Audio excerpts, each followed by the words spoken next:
Yes, babalik kami ng Dubai. Mm-mm.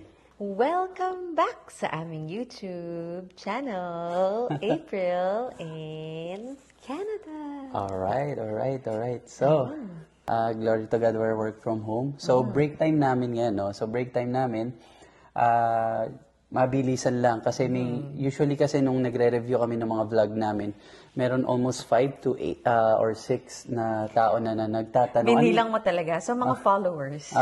Ano yung tinatanong kasi nila? Ayun, ang tinatanong nila is, bakit tayo nag-migrate sa Canada? And kung meron ba tayong mga regrets? Nagsisi ba tayo? Actually, magandang topic yan ngayon. So, mabilisan lang, walang ligo-ligo. Sabi ko nga kay April, sige, lista natin ano yung mga pwedeng kinategorize namin. Kasi ang hirap i-discuss 'di ba? Parang kanya-kanyang ano yan. Pero etong topic namin based to sa aming experience at saka yung mga feelings namin dito. So, without further ado, simulan na natin kasi pinatulog lang namin si Zaki. Tapos, at the same time, lunch break lang namin. So, kailangan namin bumalik agad. Ayun. Alright.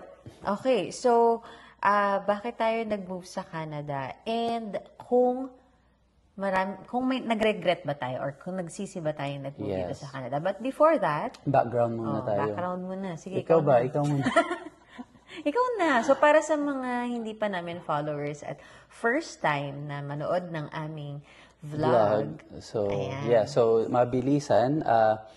Ako kasi nag-work ako sa Pinas dati, way back, I think, 2009 to 2014 sa Ortigas, no?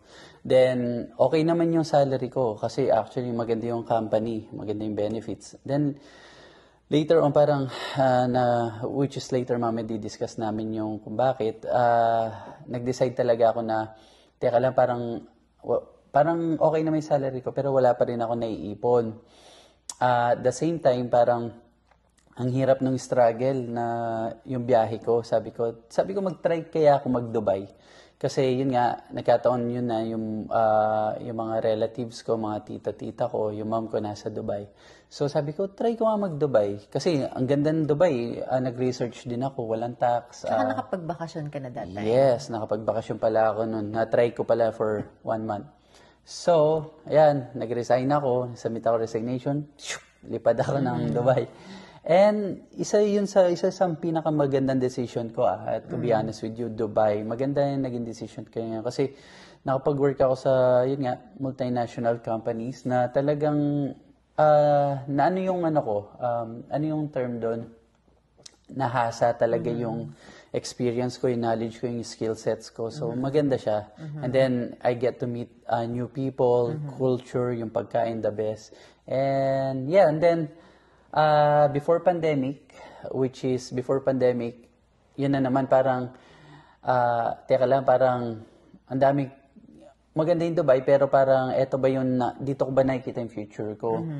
Oh, baka magtuloy-tuloy ka na. So, dito ko ba nakikita yung future ko? Hanggang sa yun, nag-decide ako na mag-Canada. Pero before ako nag-decide Canada, doon ko na-meet si April na doon kami nagkakilala. So, nag-1 month vacation ka sa Canada? Nag-1 month vacation ako sa Canada. Sa Quebec. Okay. So, and then nag-1 month vacation din ako sa US. Kasi nga, bakit hindi naman dahil, ang yaman, hindi naman dahil mayaman. Kasi nga, yun yung isa sa mga benefits ng Dubai, free tickets, free 1 month vacation. So, tinake ko yung opportunity na yan. Titignan ko yung US and may mga tita ka ako doon and pinsan. Kahit sa Quebec, may tito ako. So, libre yung tirahan, di ba? So, tapos sila pa yung take advantage of it. Ako, pinapasyal ka pa. So, para tinignan ko, saan ko ba mas gusto? Which is marami talaga naman, that time maraming pathway for both Canada and US. So, ikaw naman? Ako naman, nag-work ako sa Manila for, I think, 3 years yun. And then after that, parang nag-decide lang ako na, ba't hindi ko itry na mag-abroad? Kasi meron akong ka-opisina that time na napupunta pa lang ng Dubai. And then sabi niya, uy, share ko sa yung agency, ganyan, libre, wala kang babayarang placement fee. So sabi ko, okay, go, try ko lang, ganyan. Okay. So yun, napabilis. And then after 2 months nga lang nung application ko, lumipad na ako papuntang Dubai. Wow. So, tapos nagstay lang ako sa Dubai for, alam ba? Parang, And almost- parang magkasabay tayo Almost eh. same year ka rin, di ba? So, So, parang mga 8 years, 9 years, 8 years. ganyan, So, 8 almost. years kami nasa Dubai. And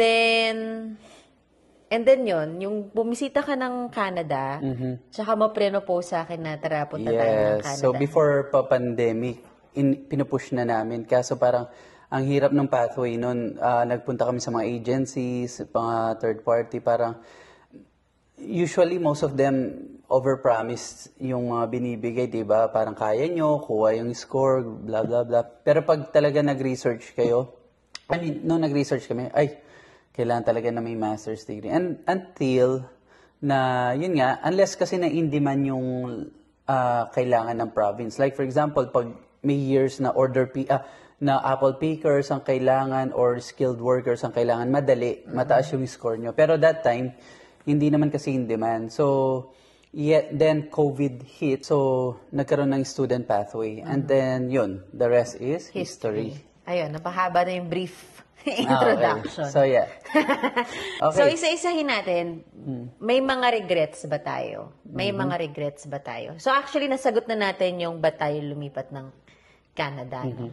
So, ayun. So, ako naman, nag-work ako sa Manila for, I think, 3 years yun. And then, after that, parang nag-decide lang ako na, ba't hindi ko i-try na mag-abroad? Kasi meron akong ka-opisina that time na napupunta pa lang ng Dubai. And then sabi niya, uy, share ko sa yung agency, ganyan, libre, wala kang babayarang placement fee. So, sabi ko, okay, go, try ko lang, ganyan. So, ayun, napabilis. And then, after 2 months nga lang nung application ko, lumipad na ako papuntang Dubai. Wow. So, tapos nag-stay lang ako sa Dubai for, ano ba? Parang magkasabay tayo. Almost same year ka rin, di ba? So, parang mga 8 years, 9 years, 8 years. So, 8 ganyan, years almost. kami nasa Dubai. And then yun, yung bumisita ka ng Canada, tsaka ma-propose sa akin na tara, punta tayo ng Yes. Canada. So, before pa-pandemic, pinupush na namin. Kaso parang, ang hirap ng pathway nun. Nagpunta kami sa mga agencies, mga third party, parang, usually, most of them overpromise yung mga binibigay, di ba? Parang kaya nyo, kuha yung score, blah, blah, blah. Pero pag talaga nag-research kayo, nung nag-research kami, ay, kailangan talaga na may master's degree. And until na, yun nga, unless kasi na-in-demand yung kailangan ng province. Like for example, pag may years na na apple pickers ang kailangan or skilled workers ang kailangan, madali, mataas yung score nyo. Pero that time, hindi naman kasi in demand. So, then COVID hits. So, nagkaroon ng student pathway. And then, yun, the rest is history. Ayun, napahaba na yung brief introduction. Okay. So, yeah. So, ayun. So, okay. So, isa-isahin natin, may mga regrets ba tayo? May mga regrets ba tayo? So, actually, nasagot na natin yung ba't tayo lumipat ng Canada. No? So, may mga regrets ba tayo na pumunta tayo ng Canada? So, dapat yan, iniisa-isa natin yung categories. So, Sige. unahin natin sa Ano ba unahin natin? career opportunities. Wow. So, yan. So, we're comparing usually Dubai and Canada and sometimes yung Pinas na rin kasi doon tayo. Ayun. So, anong masasabi mo? In terms of career development or Dubai or Canada in terms of career development? Dalawa eh. So, ganito yan. Una sa lahat, pag Dubai kasi, for me, tama yung naging decision ko, lalo na nung parang after pag-graduate ko, nag-gain ako ng experience sa Pinas and then nagpunta ako ng Dubai. Kasi, aside sa Pinas kasi, maganda yung Dubai kasi halos nandyan yung mga hub na mga companies, yung mga headquarters, tapos iba-ibang nationalities. So, talagang yung growth mabilis, skill sets mabilis. Yung growth, ibig ko sabihin, personal growth. Okay? So, although na-promote din naman ako nung nasa Dubai ako, pero in terms of promotion kasi medyo, Mabagal. yun nga, mas mabagal. Pero kung nag-start ka pa lang, maganda yung sa Dubai. Kumbaga, you mean, nag-i-start pa lang as yung fresh graduate? Oo, fresh graduate. Pero yun nga, yung career development, Canada ko. Kasi aside doon, ang daming, like for example ngayon, no, lalo na pag nasa isang company ka, ang daming free courses na within your organization, na free course or certification. And pag mag-study ka dito sa Canada, may 50% off ka pag permanent residency ka na, di ba? Okay. How about you? Ayun, ako, yung answer ko, ibibase ko siya sa experience ko. Sa Dubai kasi, Dubai or Canada, yan. Dubai kasi, wala akong naging acceleration in terms of promotion. Okay. Bakit? Kasi nga, kung kung ibabase ko siya kung saan ako nagtatrabaho that time, which is bangko, parang mostly na pinopromote nila, it's either Arabic or local. So, for me, during the time, parang merong some sort of discrimination in terms of promotion. That's why, parang feeling ko, medyo mahirap siyang abutin sa akin sa Dubai. Yes. Not because hindi ako magaling, kasi alam ko magaling ako. Magaling ka ba? Sige, Magaling ako. Sabi mo. Magaling ako. Okay. Competitive ako. Yes. But, you know. Dapat ganyan ng confidence. Yes. So, tas dito, nung i-compare ko siya dito sa Canada, nakapagtrabaho ako sa bangko, nakapagtrabaho ako sa Supreme Court, nakapagtrabaho ako sa healthcare, na I feel valued yung Ay, isa presence yun. Maganda ko. yun. Oo. At saka, yung mga boss mo pa, yung nag-o-offer sa'yo ng promotion. Yes. So, yun yung parang sabi ko, wow, possible pala yun. So, possible pala na ma-promote ka. Possible Diba? yun. So yun. and for me, Dubai, maganda talaga siya as a stepping stone. So I encourage everyone, lalo na regardless yung mga nagpa-plan na pumunta dito sa Canada or Australia or US, I think Singapore and Dubai, magandang stepping stone. So, nakakaganda talaga ng resume. Kasi parang, pag yung mga locals dito, yung mga Canadians, galing kang Dubai, ba't ka pa lumipat dito? Yes. Ganon. At saka talaga, ang perception nila sa Dubai is luxurious, tax-free, so mas maganda, may advantage, ganyan. So yun, career-wise. Next, ayun pa. Tapos, di ba dito? Career security. Career security. Sige. Diba? Pag-usapan natin ng career security sa Dubai versus Canada. Sa Dubai kasi, babe, maganda, lalo na pag nakuha mo talaga yung na-jackpotan mo yung magandang company. Sometimes, regardless of your position, pag na-jackpotan mo yung magandang company, may magandang benefits talaga. So, yun nga, ang dami naming nakita ni April na magaganda talaga yung career, trabaho, company. Kaso, walang assurance. Pwede ngayon nasa magandang company ka, tomorrow parang, di ba? Parang, lalo na pag 40 years old ka, pag nawalan ka ng work, especially, yun nga, nung nagkaroon ng COVID. Parang yun yung parang eye-opener sa amin na, ang daming napauwi. Ang daming mga high-paying nurses, architect, engineers na kakilala namin na napauwi. So, good thing yung iba namin kakilala, nakapag-ipon. So, isa sa maganda yun. So, pero yun nga, dito sa Canada, yun yung gusto ko. Whatever happens sa'yo, meron ka safety net.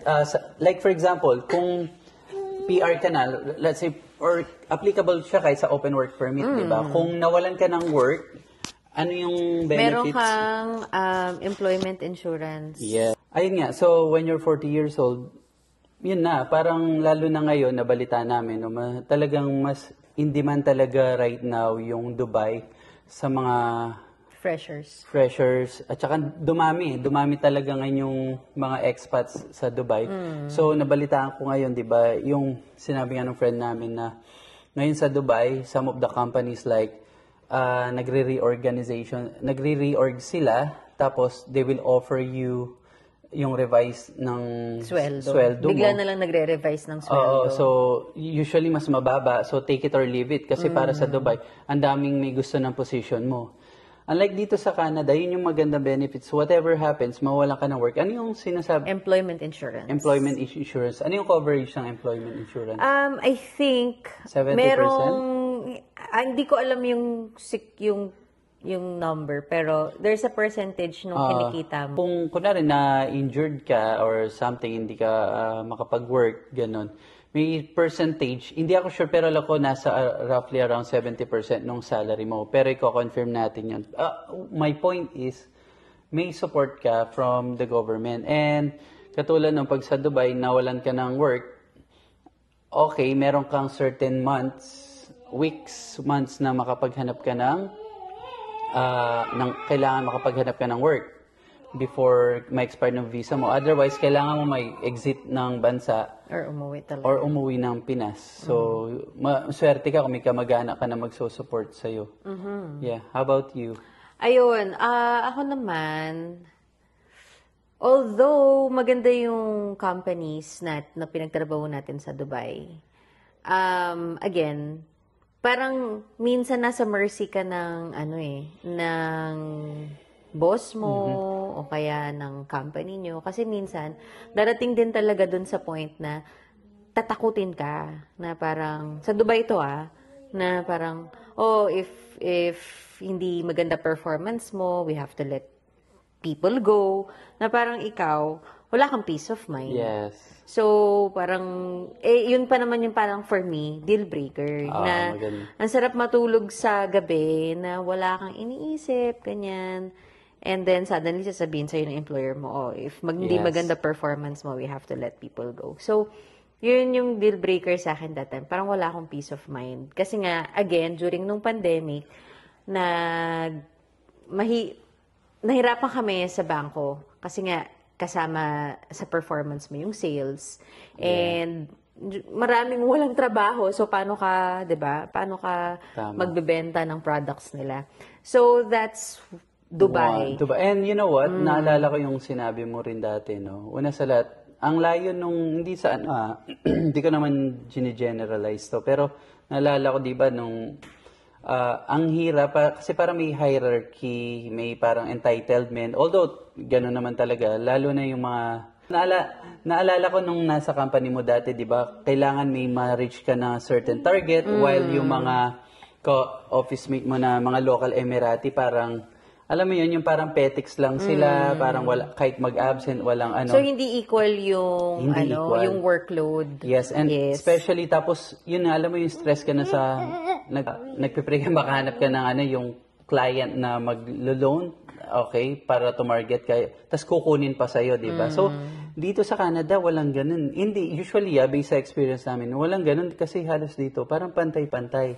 Hindi mo nga, pag nagsisir ka nga dito, para ibabawalan ka, bakit ka magsisir sa akin? Walang sir, ma'am. Talagang sa manager first mo. name basis. Yes. So, may tuloy ko lang.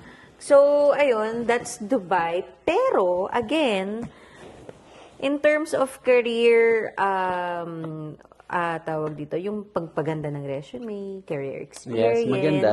Magandang talagang stepping stone ang Dubai. And, pwede kasing isolated case, pwedeng sa akin lang nangyari, o kaya pwedeng sa'yo lang din nangyari, tama. di ba? Pwedeng marami din talagang mga kababayan natin ang talagang successful. Ay, marami. Di ba? Marami din namang based lang business to sa owners. experiences namin sa, diba, tsaka ng mga kakilala namin. And I think siguro yung, in terms of career opportunity na comparison, yun lang yung, in terms of sa salary, siguro yung pinaka-ayoko lang dun sa Dubai, binibase talaga nila sometimes sa passport mo eh. Sa nationality. Sa national. Eto, at feeling ko majority to based kasi nanggaling, we worked there for 8 years eh. So, based sa nakakwentuhan namin, so, tsaka sa mga, kakilalan namin. So, binibase ko ang passport mo. Dito, kahit anong Basta base siya sa posisyon. Yes. Dito. At saka dito, kahit passport mo American passport. Canada kasi ito So, walang... So, parang, halimbawa, kung ang position mo is, for example, supervisor, regardless kung Indian, Filipino, or from Middle East, or Canadian, basta kung anong numeration nung position na yun talaga yung sweldo mo. Alright. Yeah, let's go to lifestyle naman tayo. Yun. Next is lifestyle. Dubai or Canada? Work-life balance. So, ikaw muna. Para i-compare ko lang muna sa Pinas, sa Dubai, and dito. Dito ko, mas preferred ko dito yung work-life balance. Kasi una sa Pinas, una sa lahat yung salary medyo hindi ganun kalaki. Pag i-compare mo na sa kailangan mo i-rent, transportation, and food, sobrang mas mahal. Wala pang overtime pay. Tapos pag uwi ka na, pahirapan pa sumakay ng bus or kahit sa metro station, di ba? Sobrang hirap. Parang ang lapit lang from me that time, nasa from Ortigas to Espanya, umabot ako minsan ng 3 to 4 hours, depende yan sa traffic. In the morning, kailangan mong gumising na mas maaga, di ba? Tapos, dito, kinaganda dito, talagang work-life balance ka. Although aside sa nag-work from home kami, yung iba naman dito, ang kinaganda dito is time in, time out ka. If you're 9 to 5, then you're 9 to 5, di ba? Sometimes, pag nag 10 minutes ka na, yung manager mo pa yung nagsasabi, Ba't nandito ka pa?" ba't ka nandito ka pa? Sa Dubai and Pinas, usually hindi, di ba? So parang kailangan, again, it's really competitive world, ganun, so protected ka. So, and like work-life balance katulad niyan, nalalabas namin si Zach almost twice a day. Katapat lang namin yung park. Ang daming parks dito na libre. Ayun, sa Dubai may parks pero kailangan mo magbayad ng 5 to 10 dirham. So, tas kailangan mo kami kasi wala kaming car, kailangan mo magbiyahe. So, yun. Ikaw? Lifestyle. Dati kasi nung bata-bata pa ako, nung wala pa akong asawa, gusto ko yung Dubai. Kasi nga, skyscraper, madaming mga buildings. Nandun din yung mga friends ko. May mga friends ko talaga na talagang for keeps, na talagang nag-stick sa akin through thick and thin, which is super important when you are outside your home country, di ba? Also, meron kaming church community doon na talagang isa ring matatag. So, talagang nakakatulong sa homesickness. So, nung bata-bata pa ako, gusto ko siya. Pero ngayong meron akong family and na dahil I'm getting older na rin, parang mas gusto ko na yung mas peaceful life. So subjective siya. Pero for me, dahil sa age ko, Canada ako. So, nagmamatter yung age at saka kung may Kung anong may hilig family mo. ka na or kung may hilig ka na. Kung anong hilig mo kung may family ka na. Ngayon na may family na ako, mas gusto ko na yung nature kasi para sa anak namin, di ba? Gusto namin makalanghap siya ng masarap na at fresh air, di ba? At saka yung nature dito, wala namang talagang katulad. And alam mo, isa pa, eto, sa Dubai side ako dito, in terms of travel. Kasi, yung airline tickets, i-compare mo from Dubai to Pinas, ang mura. Tapos dito talagang Canada sa Pinas, umaabot tayo ng almost $1,000, di ba? Times 3 yun, di ba? So around... mga 2.5. So, yes. And sa Dubai, di ba, minsan may piece of fare pa nga, o kaya 500 dirham. So, sobrang hirap. Isipin mo para $1,000 dito, papunta pa lang yun isa. Nasa 42,000 na, di ba? 40 to 45,000. And then, so kung family kami, tapos yung gagastusin mo pa, halos 350 to 400,000 yung pag-uwi mo pesos, ha?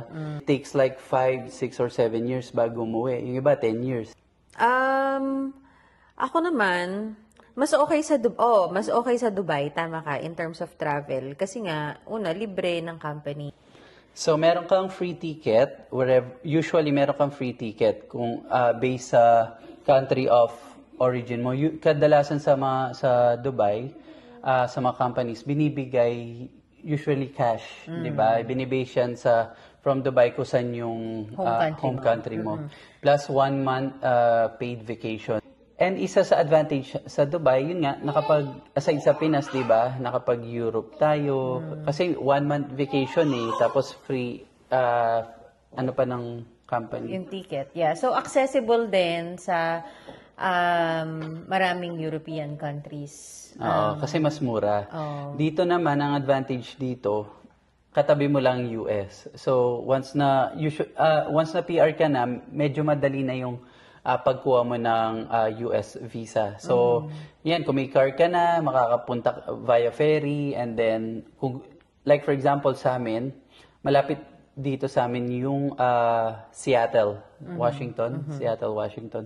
So, pwede kang, kung may car ka na, magfa-ferry ka, and then drive ka na lang doon, di ba? So, and i-take advantage mo na rin siguro dito yung all across Canada. Yeah, kung may kasi car malaking ka. Canada. That's so, true. yun. Ikaw ba? Nasabi mo na lahat. Ayun. Kala mo, ha? Yeah. Pa-oo ka, ha? O, yun. So, next natin is... Yun, sa lifestyle, isama mo na rin yung lifestyle when it comes to bahay or tirahan. Sa rent. Oo. So, in terms sa bahay sa UAE, Yes. yun nga, bawal na yung maraming partitions sa isang condo unit or sa isang Ayun flat. pa, kasi katulad ng sinabi ni April, napakamahal. Usually, kung para makatipid ka, siksikan sa isang room. So, yun. Then, okay na sana yun, di ba? Kung kaya mo naman mag-adjust. Ang problema ngayon, inaalis naman ngayon. Inaalis nila yung mga partition. Inaalis yung partition. So, sobrang mahal. Sobrang mahal. And, kaya pa, ang baba ng, majority din kasi, pababa ang sweldo Yes. ng mga tao. So, so medyo challenging sila. Yun nga, yung parang toxic ka na nga sa trabaho, tapos pag uwi mo pa ng bahay, hindi pa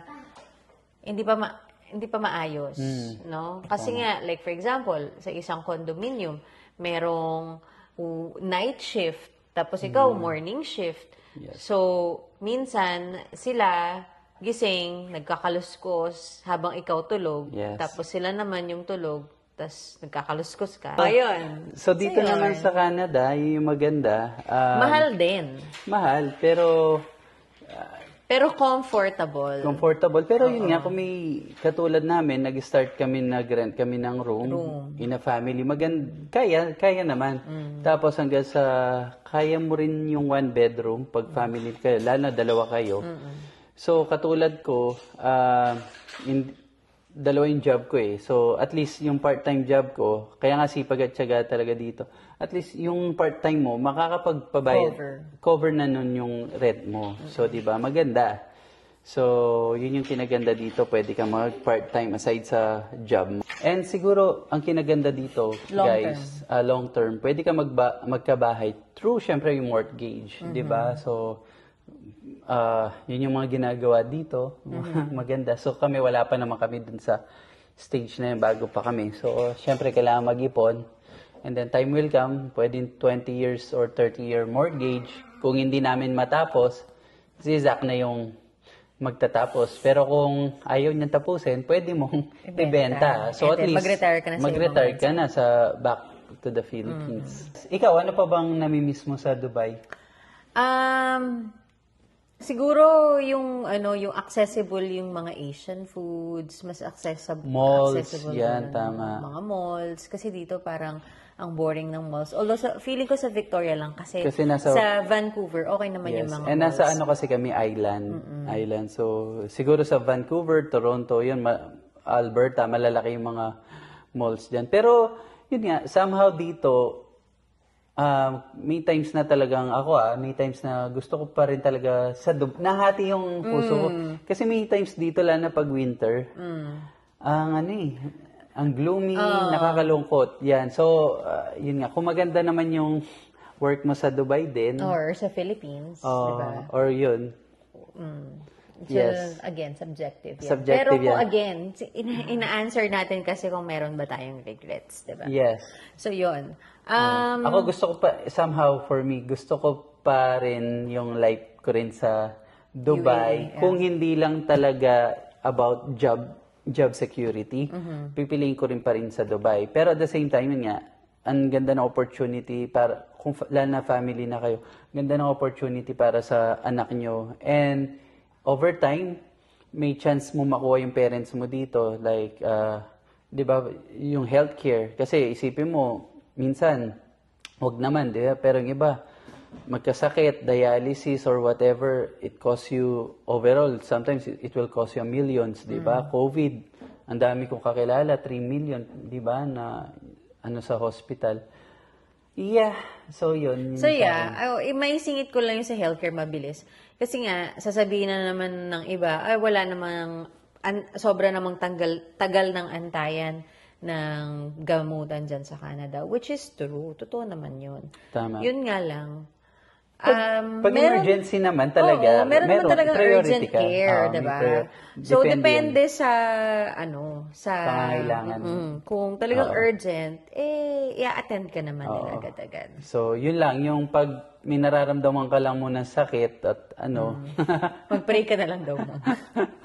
Yan. Pero you know what? Quality of life, both Dubai and Canada are okay. are Pero okay. meron lang, for us lang ngayon, medyo biased tayo kasi nandito tayo. Pero for us, based sa mga pag-usapan natin, medyo we are more inclined with Canada. Yun nga, Yes. namimiss lang na talaga natin ng UAE. Next one is about mabilis na lang savings. Yun nga, pag nag-start ka, maganda ang Dubai kasi nga no tax, di ba? So, maganda Unless makapag-ipon. magastos ka. Oh, yun kasi nga lang. it can vary kasi depende again sa lifestyle mo. Again, 'di ba, ang daming sales sa UAE, ang daming pwedeng gawin, ang daming pwedeng puntahan, ang daming pwede ka mag-travel outside UAE na sobrang bilis. And mabilis maubos ang iyong savings or salary. Yes. Marami na rin daw ngayon yung parang yung installment apps na laging naka-connect sa mga establishments or businesses. So, parang nakaka-tempt minsan. Yes. So yun, so nakakabawas. again, nasa inyo na yun kung paano kayo magsisave. Childcare benefits, di ba?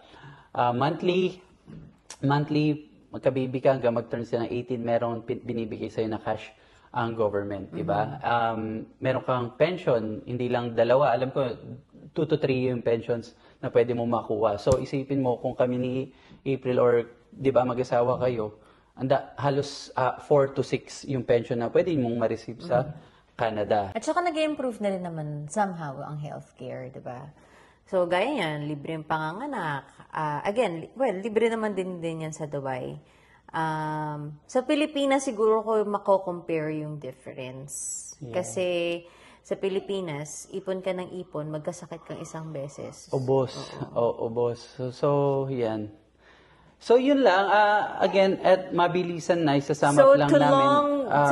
to shorten the long story, So, pag merong dito single might prefer. Pag single ka, you might prefer Dubai kasi 'di ba yung career building mo, fast-paced life, high salaries din and networking. So nag-expand yung makipag-socialize ka, mag-expand yung network mo, 'di ba? You'll never know kung sino lagi yung makakatulong sa iyo. So number 1 yun, i-expand your network. Canada naman is about quality of life, long-term goal, stability, career opportunities. So that's for singles. Pag family naman, families might prefer, pag Canada naman, long-term settlement, education, healthcare, and citizenship. ganda, no? Pag Dubai naman, pag families, for short-term financial gains, especially if schooling and housing are covered ng employer mo. So yun yung maganda sa Dubai. So again, tatanungin kita, Canada or Dubai? Well, for me, ngayon na may anak na kami at saka based sa age namin, lalo na ako, I'm already turning 39 years old, di ba? So, Loud and proud. Loud and proud. So, Canada na. Kasi ang more on nag-expect ako, time will come na yun nga, about pension. Although hindi ko binibase dun yung retirement, security. Pero, kinoconsider ko yun yung pension, yung alagaan ka rin dito ni Canada. At the same time, yung kids mo, they will have a good future. And somehow, gusto ko pa rin in Dubai. Sabi ko nga kay April, what if bibigyan tayo na medyo malalaki-laking sweldo sa Dubai, di ba? Baka bumalik ako. Pero considering na dapat meron ka na nung Canadian citizen passport. Kasi ang ganda whatever happen, yun yung parang package Pwede akong bumalik ng Dubai kasi somehow part of me, gusto ko pa rin naman bumalik ng Dubai kasi maganda rin talaga. Pero kung makuha mo sana yung Canadian passport. So, whatever, which is ginagawa ng iba yun hindi lang sa Canada, kahit mga US citizen, pumupunta ng Dubai to explore other opportunities as well. And whatever happens, safe ka na kung gusto mong bumalik ng Canada, balik. Pero overall, right now, so Canada. Pero, nando pa rin pero may times na nakakainip. Sabi nga nung parents ni April para sa mga ibang subscriber natin, no? Sila kasi, talagang, yun nga, ever since sa Romblon, Manila, nung nakita nila yung life nila dito, parang hindi nila nakikita yung retirement nila dito. So sabi nila, ano sabi nung dad mo, parang, ba't nyo sinasayang Yung life. yung life nyo dito? Parang, ganito lang yung ginagawa niya, sa bahay lang kayo, trabaho. Pero in reality kasi, talagang, ganun naman hanggang time will come siguro, mabless ka ng magandang opportunity or business, di ba? So, tiis-tiis. Ikaw? Ayun, so for now, Canada, dahil syempre meron pa kaming Zachary. Pero in the near future, for retirement purposes, uwi kami ng Pilipinas. But then again, shadow ko lang yung sinabi ni Jim na kung bibigyan kami ng malaking sweldo, like mga 40,000 dirhams o kaya 30,000 dirhams each. Ano lang to Oh. Ano lang to? Pangarap lang, di ba? Malay mo. At babalik kami ng Canada. Yes, babalik ay ng Dubai. Yes, babalik kami ng Dubai. So, yun. Kasi nga, again, Ayun. So, iba ang nadadala ng araw. Case-to-case Ang basis sunlight. yan. Depende yan sa Mood. depende yan kung ano yung estado ng finances mo, yung, di ba? Siguro, isa na yun na... Basta siguro kahit basta 30,000 or 40,000 sweldo ko, kahit toxic environment, go. So, long story short, parang malabo Mukhang pera. long story short, medyo malabo mangyari. makuha yun. So, parang, yun nga, Canada is home for Canada us is for now. life. Yeah. Ayun. So, I hope Nasagot na-entertain namin kahit namin paano. kayo sa aming short lunch break. At we need to go back na sa aming trabaho. At ayun, maraming salamat sa mga nanonood at sa mga subscribers natin. Don't forget to like and subscribe. And say see you bye-bye. again on our next vlog. Bye! Ah... Bye!